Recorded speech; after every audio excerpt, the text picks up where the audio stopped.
kapatid, gusto ko pong i-content sa inyo ang mapagpatawad na puso ng Diyos. Sa English ay sabi, the forgiving heart of God. Ang example dito na we can see the forgiving heart of God ay tungkol sa buhay ni Apostol Pablo. Si Apostol Pablo, sabi niya doon sa 1 Timothy chapter 1 verse 15, "This is a faithful saying and worthy of all acceptance, that Christ Jesus came into the world to save sinners, of whom I am chief." Ito ang sabi ni Apostol Pablo sa kanyang sarili, na sabi niya, ang ating Panginoong Jesus ay pumunta dito sa mundo para iligtas niya yung mga makasalanan na kagaya niya, at sabi pa niya, siya ang chiefest of the sinners. So, ito ang realization ni Apostol Pablo sa pagpapatawad ng Panginoong Diyos sa kanyang kasalanan.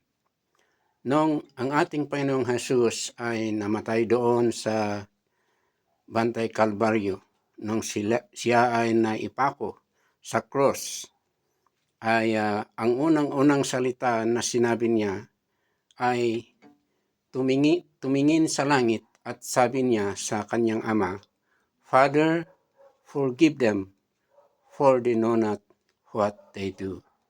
So mga kapatid, sa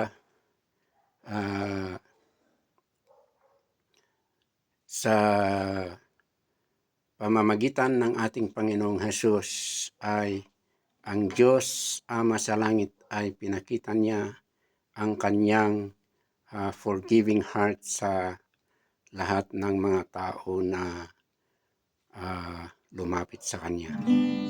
So gusto ko pong awitin sa inyo itong awit na ang title ay Tell Me Why.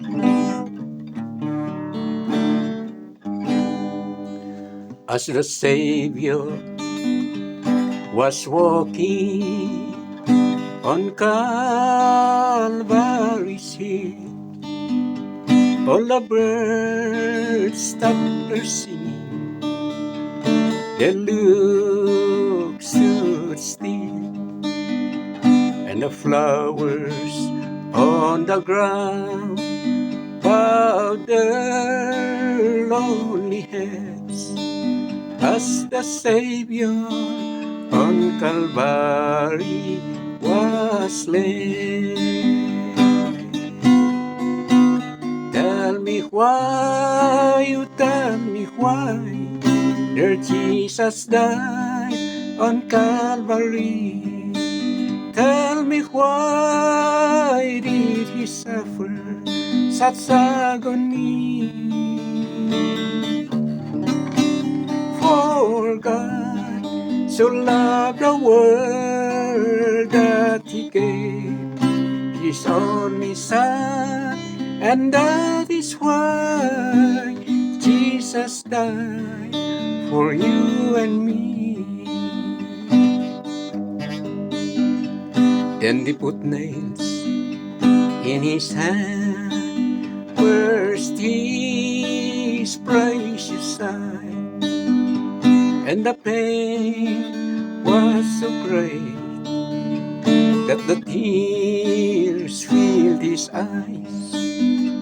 Yet he spoke not a word till the last breath, and he said, and he breathed and said, "Father, forgive them, for they know not what they do."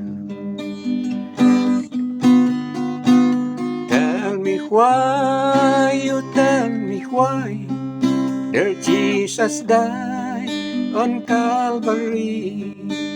Tell me why did he suffer such agony? For God so loved the world that he gave his only Son, and that is why Jesus died for you and me. For God so loved the world that he gave his only Son, and that is why Jesus died for you and me.